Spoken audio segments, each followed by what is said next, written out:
I took a public transport to the market, and while inside the bus, I noticed that the man next to me kept looking into my purse, trying to assume the particular amount I was to give to the driver. I brought out 100 naira, he brought out 200 naira. The next thing he said was, "Give me your 100 naira, take my 200 naira." I was still trying to make sense of what he was saying. He took it by force, came down and zoomed off. I paid the driver. I was still trying to understand what exactly happened, because in the rightful manner, it was supposed to be either we exchange or the guy would pay the 200 naira and maybe take my 100 naira, all those ordinary stuff that would normally see when we enter any public transport. But his own was so suspicious, to the extent when I kept looking at him from afar, he kept looking at the money he took from my hand, which was the 100 naira.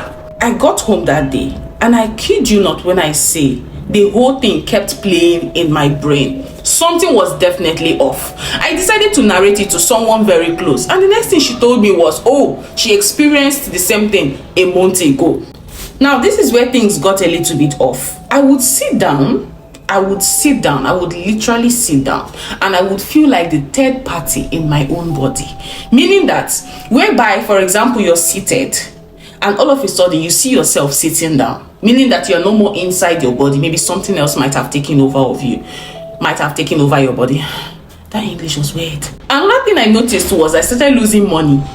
Mysteriously, I started losing money little. Then, boom, it came with a huge blow.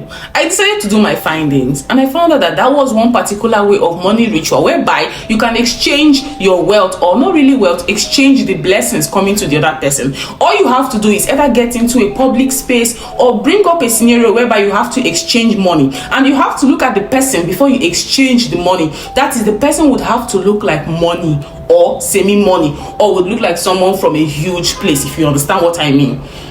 So once they get your money, they just need that your cash, like a legal way, which was the change. He didn't steal it, it was just the change he took, because he knew very well that change would be needed by the driver for him, and that the driver would give him my own change. So all he did was he didn't allow the driver touch the money. He wanted his hand from my own hand to his own hands.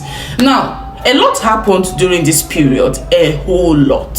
But the other person who had the same scenario, she said she would be in the room and suddenly she would feel a presence with her. That was weird, but real.